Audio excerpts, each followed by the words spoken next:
Assalamualaikum warahmatullahi wabarakatuh. Kembali ketemu saya NS Escape MKes. Kali ini kita akan membahas lanjutan pertemuan yang kedua, yaitu tahapan proses keperawatan.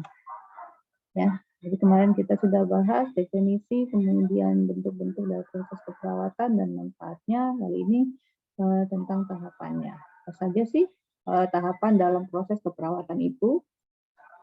Nah, ini ya, jadi ada 5, kemarin juga sudah kita bahas, ada pengkajian, ada diagnosa keperawatan, perencanaan, implementasi, dan evaluasi.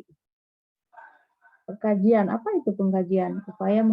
Yaitu suatu upaya mengumpulkan data secara lengkap dan sistematis untuk dikaji. Ya, data dikumpulkan dan serta dianalisis sehingga masalah keperawatan klien dapat ditentukan. Ya, jadi untuk melakukan pengkajian, perawat harus mempunyai pengetahuan dan kemampuan untuk menganalisis. Ya, jadi pengkajian ini kita melihat kondisi pasien, kemudian kita dokumentasikan, kemudian kita klarifikasi apakah ini sudah sesuai dengan apa yang kita persepsikan atau tidak ya. Kemudian kita lakukan dokumentasi ya. Kemudian, wah ini pengetahuan. Kita kecilkan aja nggak kelihatan, pindahin lagi. Jadi pengetahuan. Jadi perawat harus mempunyai pengetahuan dan kemampuan. Perawat harus mempunyai pengetahuan dan kebutuhan biopsikososial dan spiritual pasien, kemudian pengetahuan tumbuh kembang manusia, sehingga dapat menentukan kondisi yang sebenarnya pada pasien, dan konsep sangat sakit, patofisiologi penyakit, sistem keluarga, dan kultur budaya serta nilai keyakinan klien. Karena dengan adanya pengetahuan-pengetahuan ini, maka perawat akan secara objektif melakukan atau menilai kondisi pasien.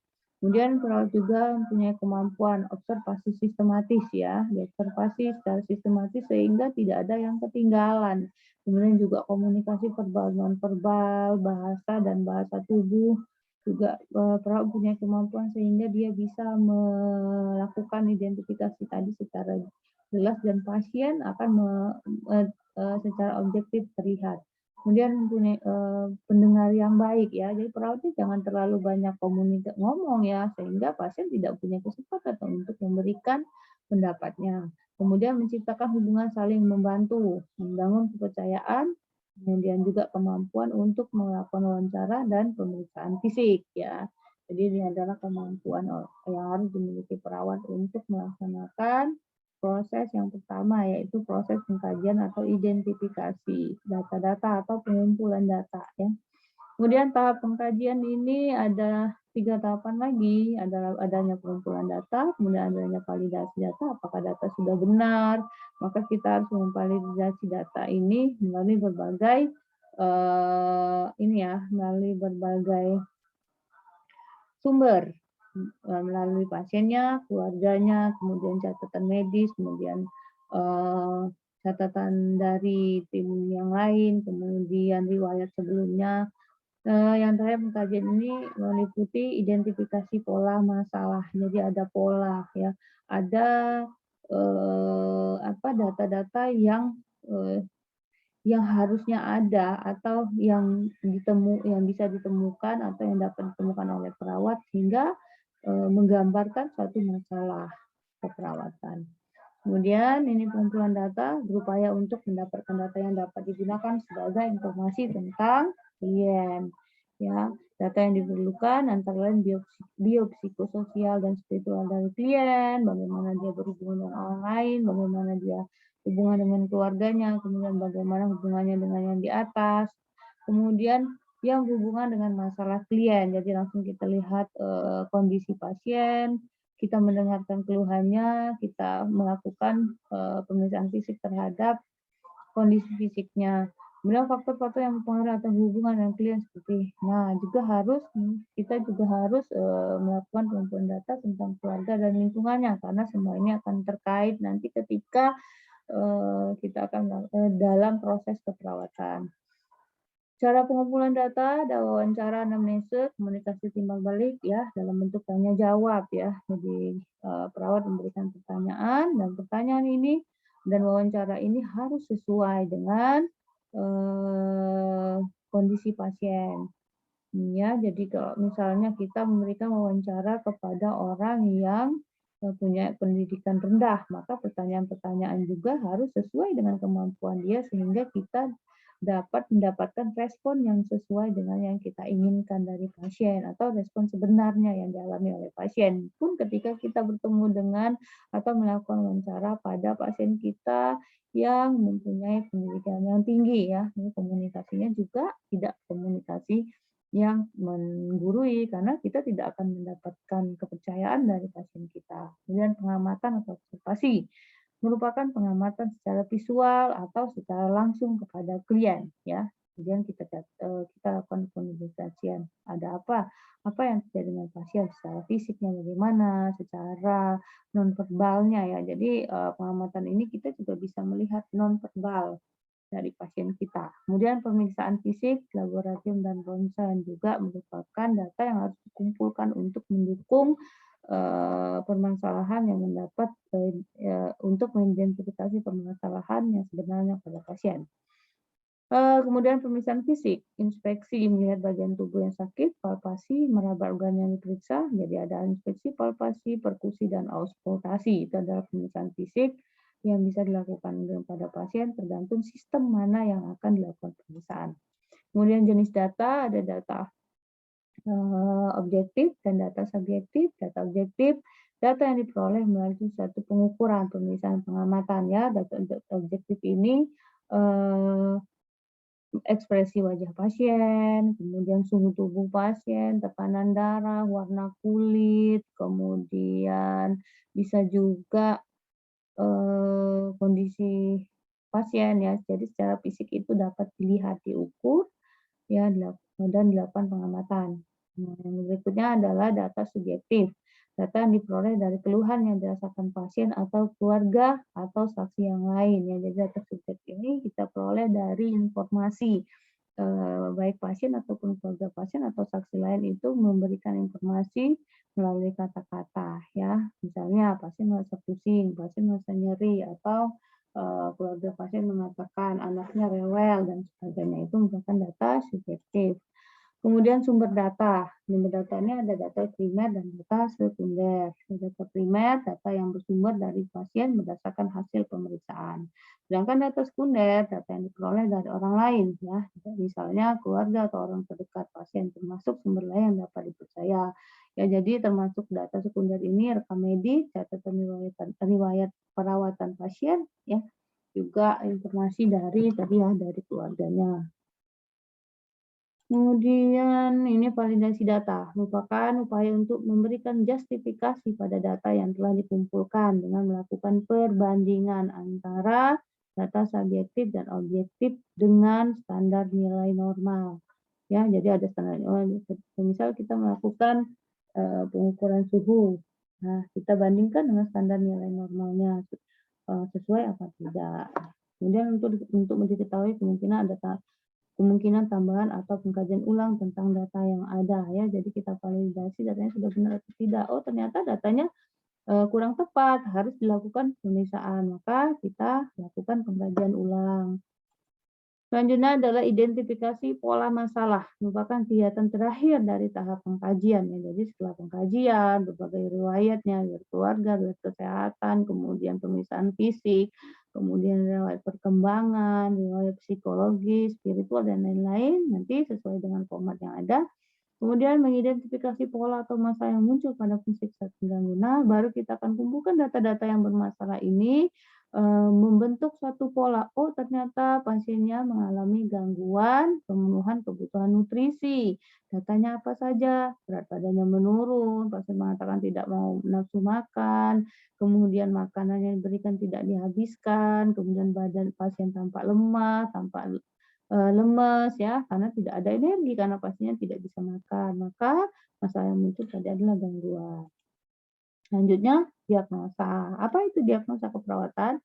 Pernyataan yang jelas, singkat, dan pasti ya. Jadi suatu pernyataan yang jelas, singkat, dan pasti tentang masalah pasien serta pengembangannya yang dapat dipecahkan atau diubah melalui tindakan keperawatan ya.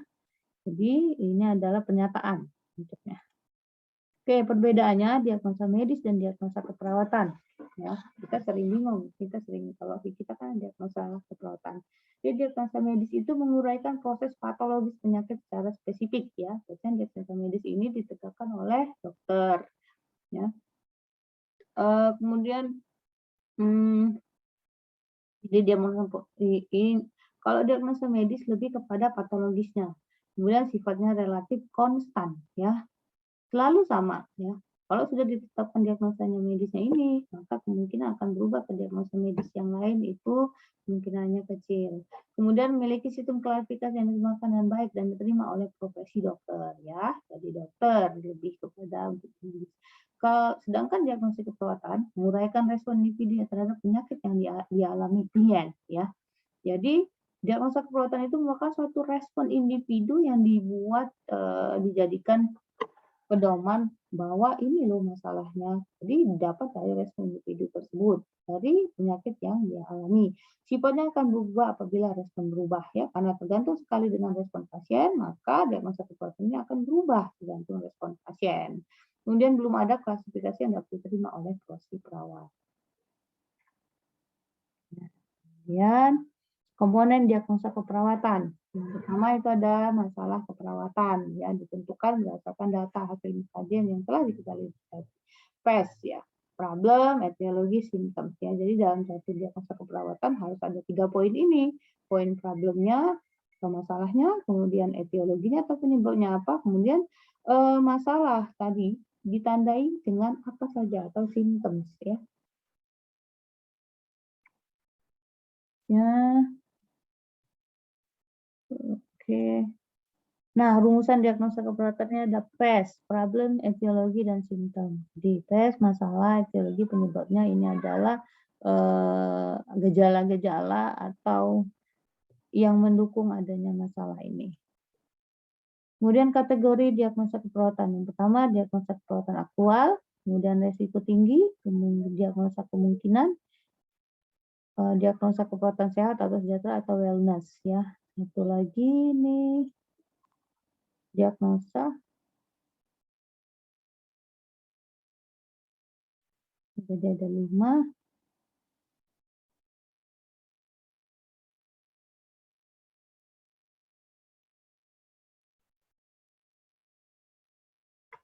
Nah, perencanaan merupakan satu proses penyusunan berbagai intervensi.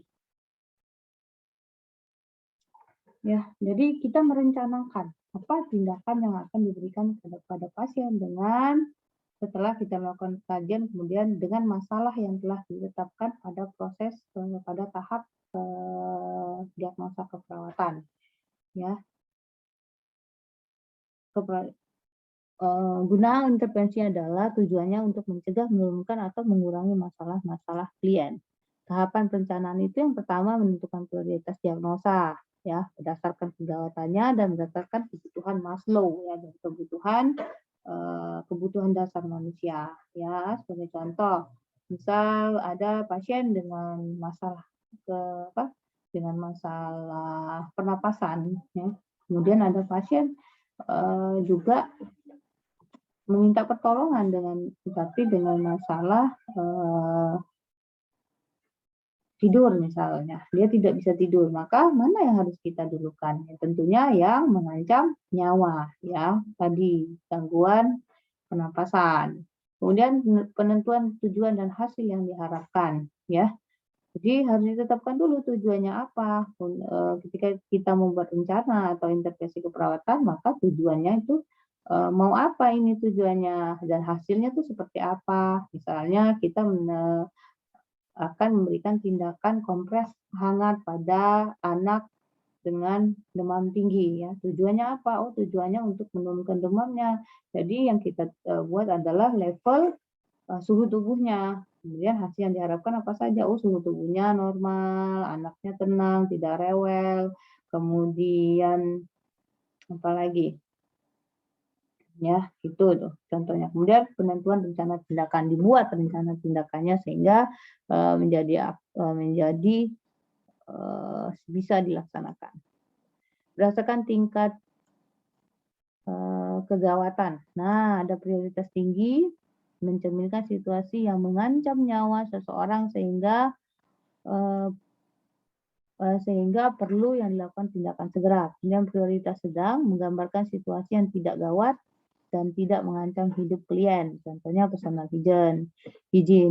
Prioritas rendah menggambarkan sesuatu yang tidak berhubungan langsung dengan prognosis dari suatu penyakit pasien. Contohnya masalah keuangan. Ya, jadi ini juga masalah sebenarnya, tapi tidak langsung ke masalah penyakit. Nah, berdasarkan kebutuhan Maslow ini ada aktualisasi diri yang paling tinggi, kemudian yang bawah sekali itu adalah kebutuhan fisiologis ya, kebutuhan dasar manusia.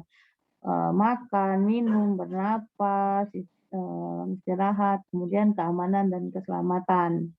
Ya, kemudian keamanan dan keselamatan ini bagaimana perawat juga memberikan kondisi yang aman bagi pasien. Yang pasien lansia, dia punya kebutuhan harus ke kamar mandi sendiri, maka seperti apa lingkungan kamar mandi yang harus diciptakan untuk lansia ini. Kemudian kebutuhan mencintai dan dicintai ya, harga diri, dan setelah seseorang merasa dicintai ya, dia merasa bahwa dirinya itu berharga, maka harga dirinya meningkat. Dan ketika seseorang sudah merasa harga dirinya dia sudah berharga, dicintai, maka baru seseorang itu akan mampu beraktualisasi diri, ditunjukkan dengan prestasi-prestasi. Oke. Nah, ini penentuan tujuan dan hasil ya. Tujuan merupakan hasil yang ingin dicapai untuk mengatasi masalah diagnosa keperawatan. Komponennya ada subjektif, perilaku pasien yang diamati, predikat P, kondisi yang melengkapi pasien, kemudian kriteria, kata kerja yang dapat diukur atau untuk menentukan tercapainya tujuan, terus kondisi, sesuatu yang menyebabkan asuhan yang diberikan, dan waktu yang ingin dicapai. Penentuan rencana tindakan. Langkah yang dilaksanakan setelah menentukan tujuan ya. Jadi setelah tujuan kita tetapkan, kemudian kriteria hasil juga sudah ditetapkan. Apa saja yang akan hasil apa saja yang harus ada untuk menunjukkan bahwa tujuan pembelajaran tujuan ini sesuai ya.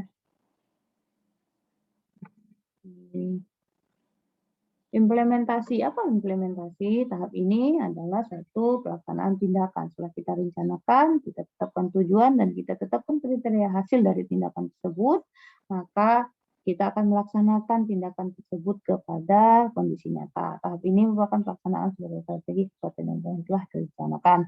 Ada dua jenis tindakan keperawatan, mandiri, independen, dan tindakan interdependen atau kolaborasi. Nah, ya, balik lagi, tindakan mandiri ini tindakan yang bisa dilakukan oleh perawat sendiri tanpa harus berkolaborasi, seperti memandikan pasien, memberi makan pasien, kemudian apa lagi? Ya, kalau kolaborasi ini harus berkolaborasi ketika kita memberikan obat-obatan, maka kolaborasi harus dengan dokter. Saya ketika kita harus memberikan terapi misalnya kekuatan otot, maka harus ada kolaborasi dengan tim fisioterapi dan seterusnya. Oke, identifikasi pencapaian tujuan dari rencana keperawatan hasil. Jadi kemudian terakhir adalah evaluasi. Apa itu? Yaitu suatu proses, ya, salah satu proses pada tahapan identifikasi. Jadi identifikasi sudah tercapai nggak tujuannya, ya, implementasi tadi. Kemudian hasil, tujuan tercapai atau tidak. Kegiatan evaluasi proses, menilai respon klien saat proses keperawatan berlangsung, dan evaluasi hasil berdasarkan kriteria yang telah ditetapkan dalam perencanaan. Ya, jadi selama proses bagaimana respon klien?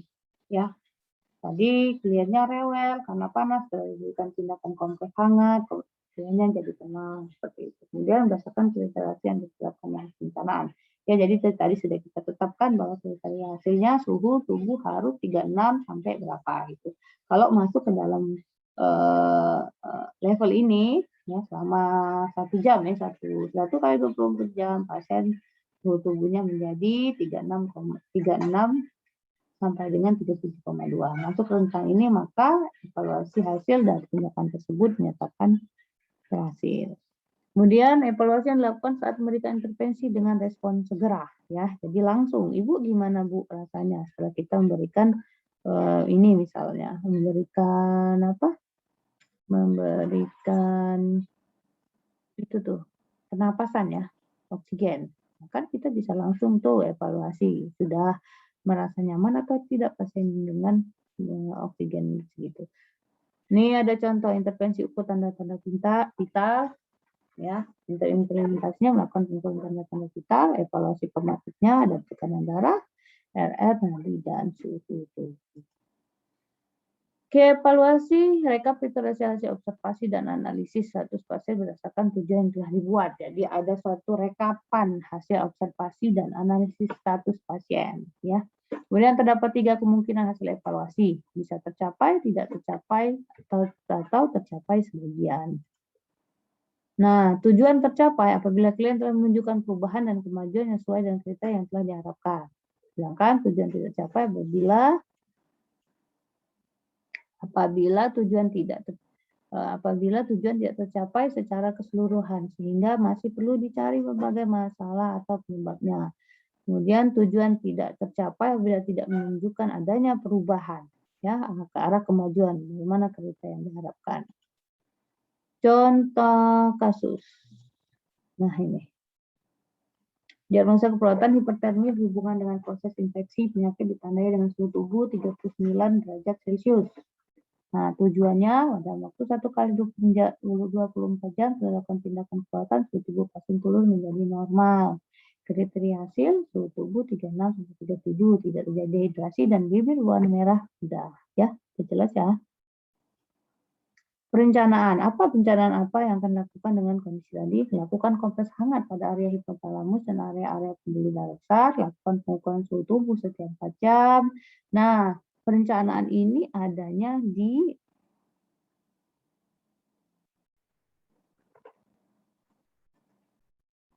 ini diagnosa, kemudian kriteria hasilnya, kemudian evaluasi perencanaannya. Tidak diperbolehkan pasien untuk mandi secara biasa, seterusnya melakukan lab dan seterusnya ya, bisa dibaca ini proses perencanaan. Oke, itu tadi tahap-tahap proses keperawatan ya, ada 5 dan bagaimana menentukan tahap-tahap tersebut yang efektif seperti apa. Mungkin itu saya akhiri. Assalamualaikum warahmatullahi wabarakatuh.